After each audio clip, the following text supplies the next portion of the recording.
All right, this is a special big game week bonus episode of the Buckeyes TomOrrow Morning podcast. This is one of these weeks, a lot like the Oregon week, a lot like the Michigan game week will be in a few weeks. There's just a little too much to talk about for just one show a day. So we're going to give you a bonus episode now, and this is going to be the rest of the stuff from the James Franklin press conference on Monday. Let you hear earlier about all the stuff he had to say about Ohio State and Ohio State sort of related topics. This is going to be much more Penn State focused, but he's going to be talking about a bunch of stuff that is very, very important potential storylines for this game. Let's start with the one that probably is going to get the most attention, and that is the status of quarterback Drew Allar. Drew Allar, of course, has been the starter for the Nittany Lions all season long, suffered an injury against Wisconsin. Will he be able to go? And really, more to the point, what does James Franklin need to see from Drew Allar this week before he's ready to make a decision on whether to start Allar or Beau Pribula? Yeah, I think he's played enough football for us that timeline will go all the way up to the game, really. I do think from a practice perspective, we're going to have to, no matter where we're at on Tuesday, we're going to have to get both of those guys reps, Tuesday and Wednesday.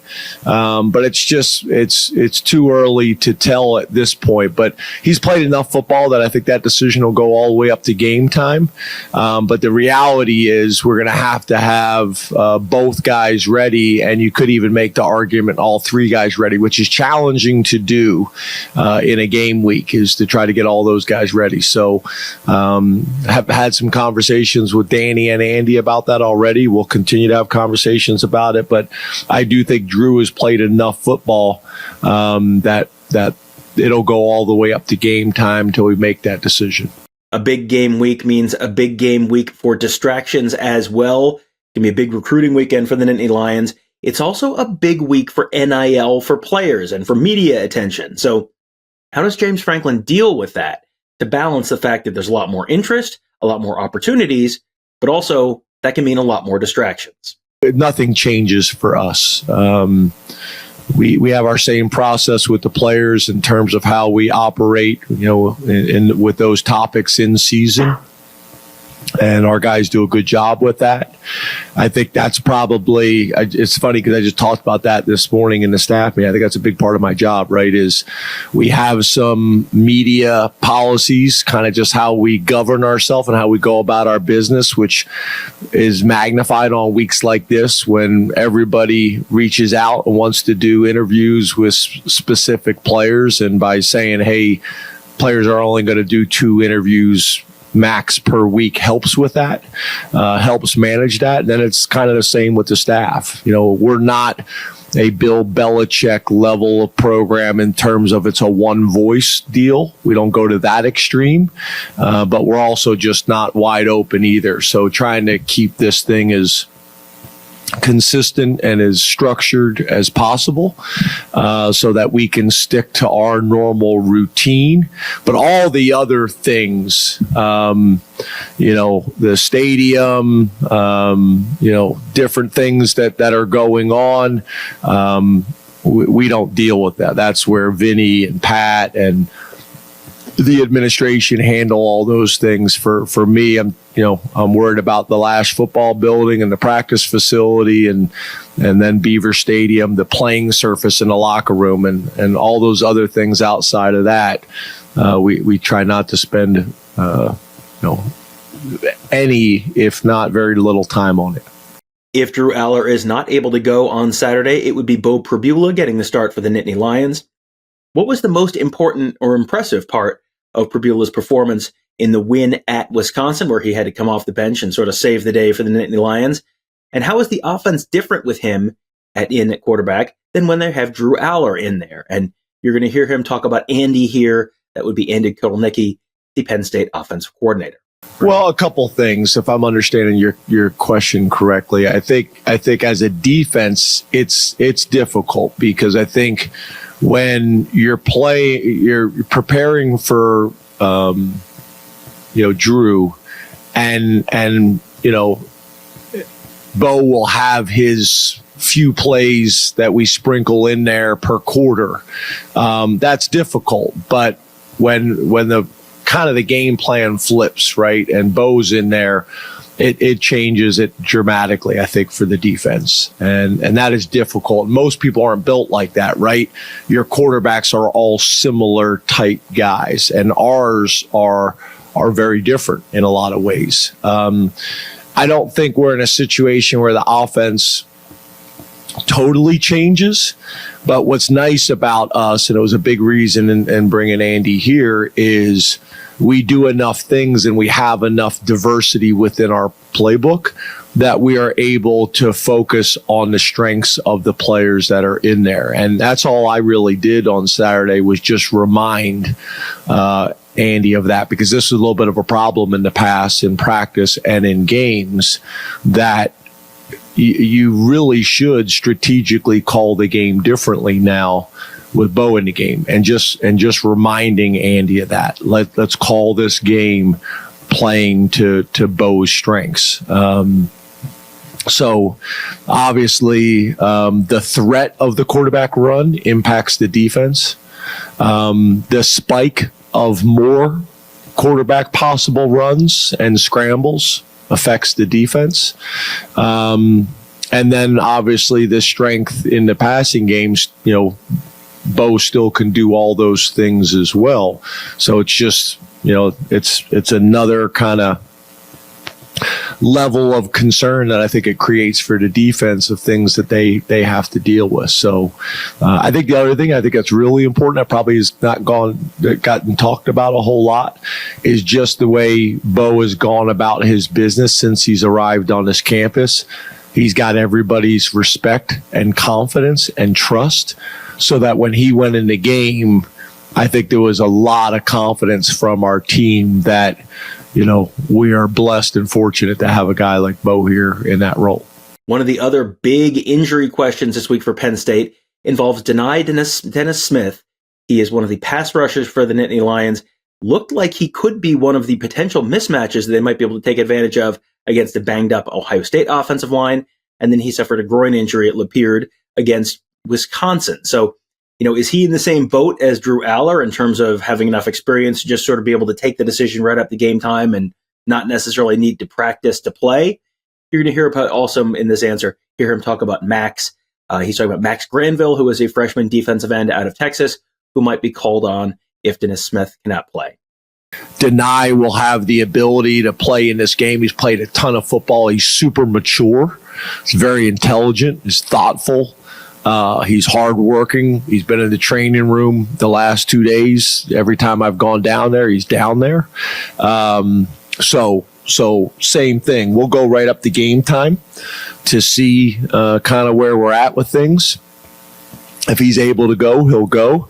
But if not, we have a ton of confidence in those other guys as well. And then I think you guys saw we played Max as well. So we'll be prepared to play Max this week.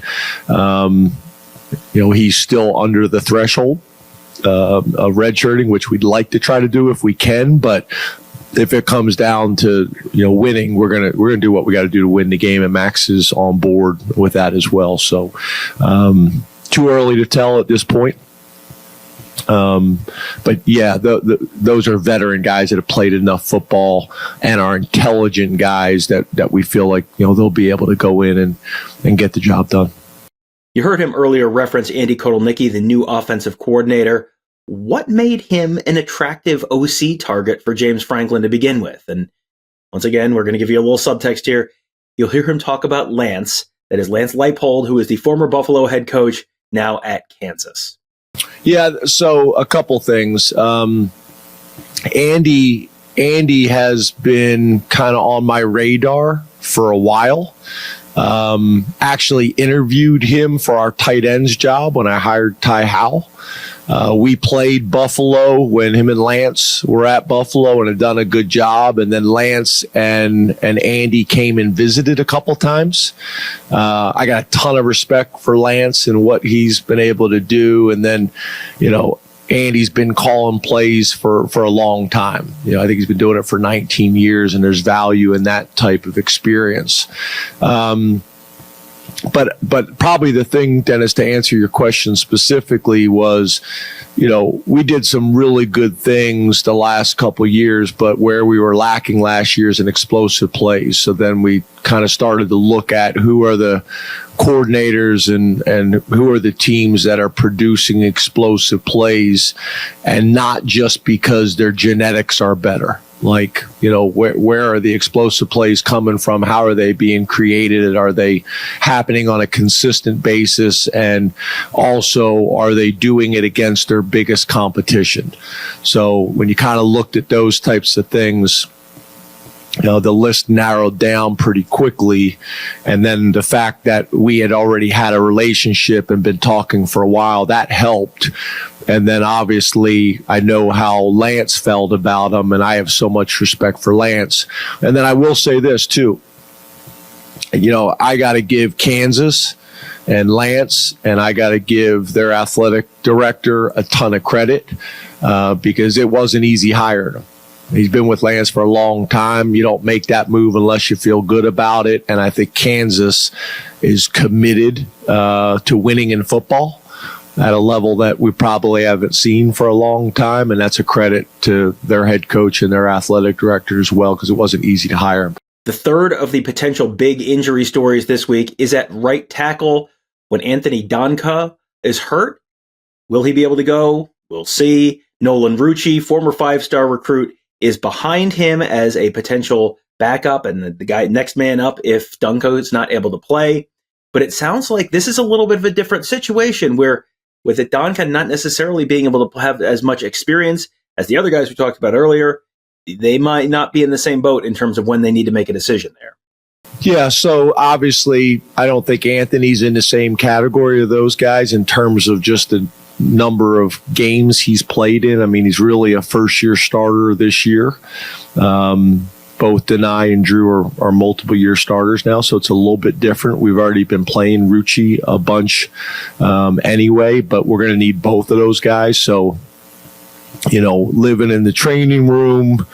And I think there's also really, for all of our players, there's that maturation process that I think a lot of times comes from the players of figuring out what can you play with and should you play with and what can't you. And guys have to figure that out. That's part of maturity and growth as a football player.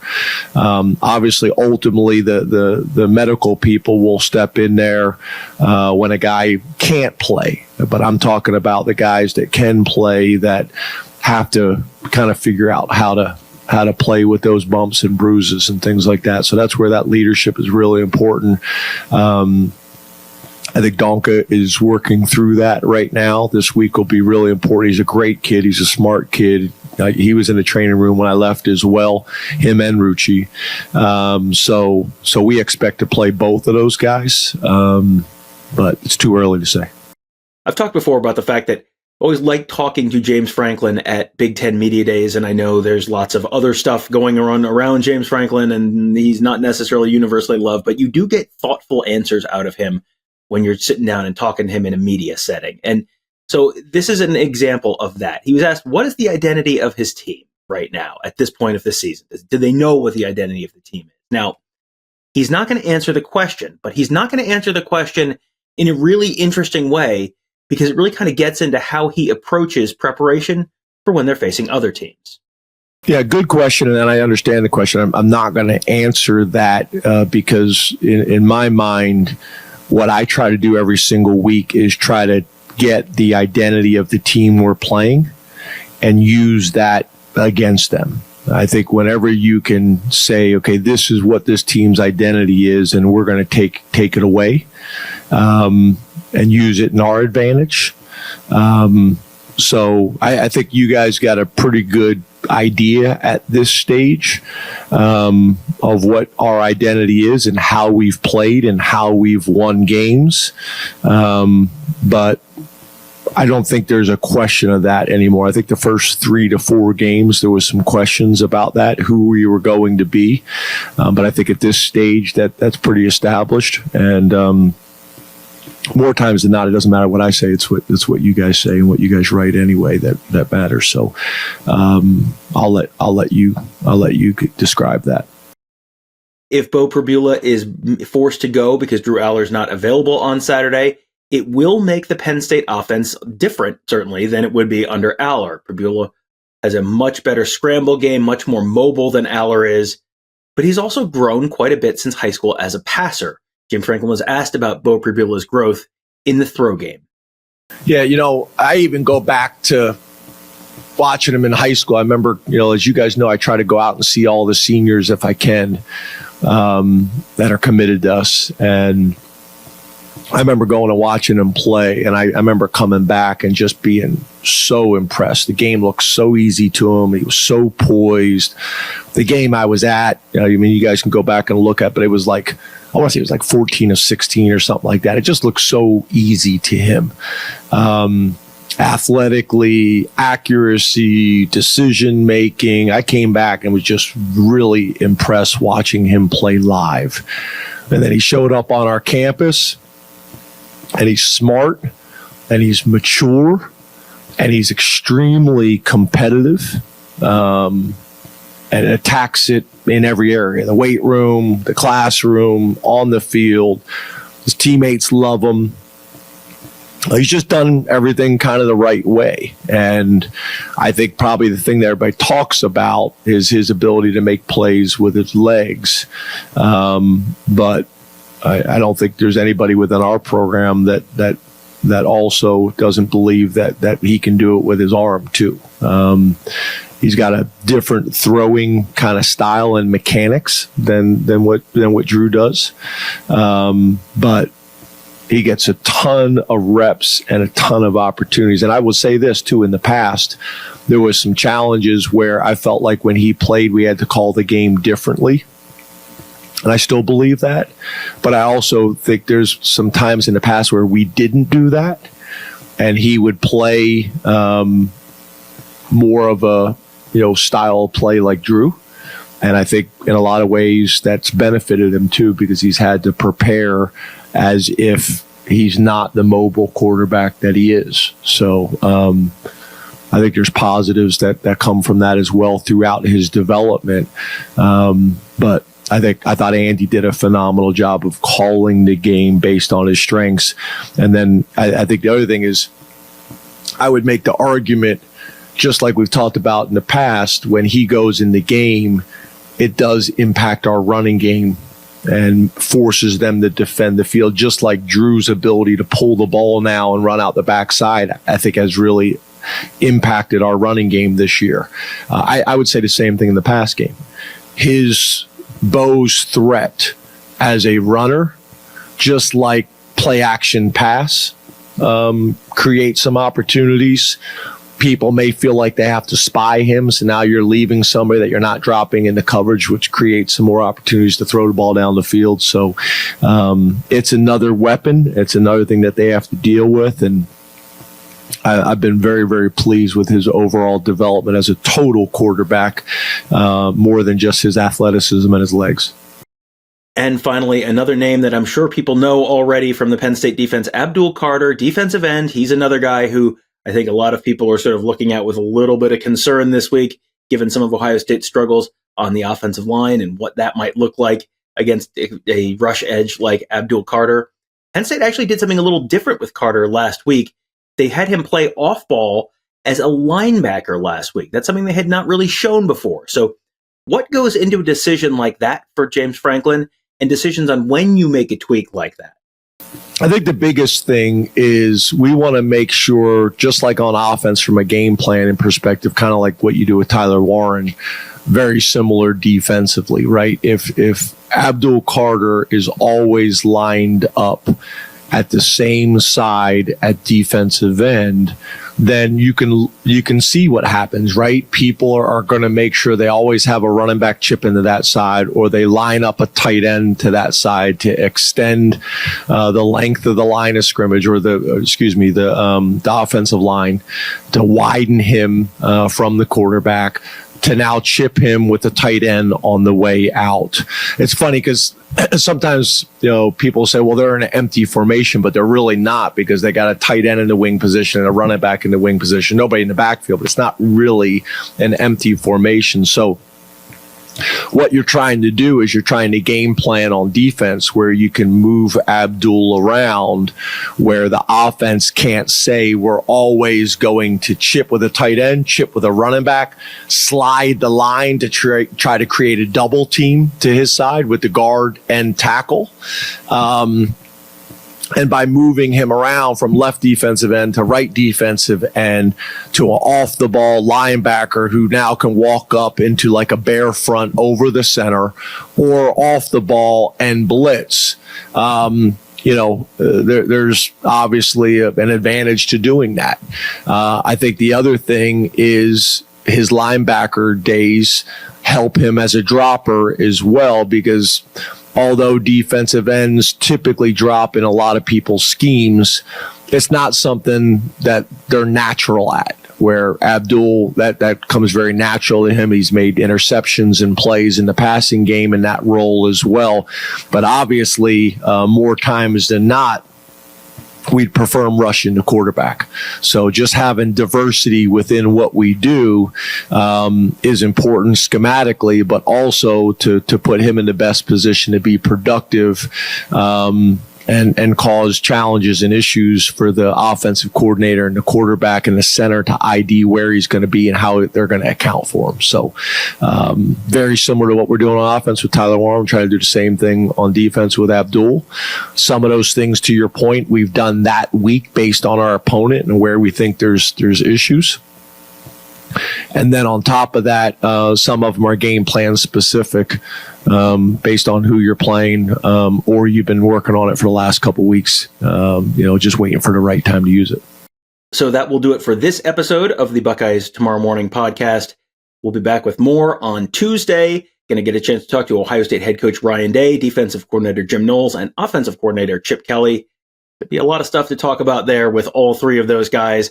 We'll be back with more after that episode, after those interviews, and then we'll, of course, have much more coming up this week. Again, big game means extra coverage for you at the Buckeyes Tomorrow Morning podcast, as well as at BuckeyeHuddle.com. We've got our whole team covering the Buckeyes. Kevin, Tony, and I covering the team. Mark covering recruiting. Our whole team of X's and O's gurus. And yeah, we'll have some shows with them later in this week as well. That is all at BuckeyeHuddle.com and at YouTube.com/BuckeyeHuddle. That'll do it for now. We'll talk to you later on.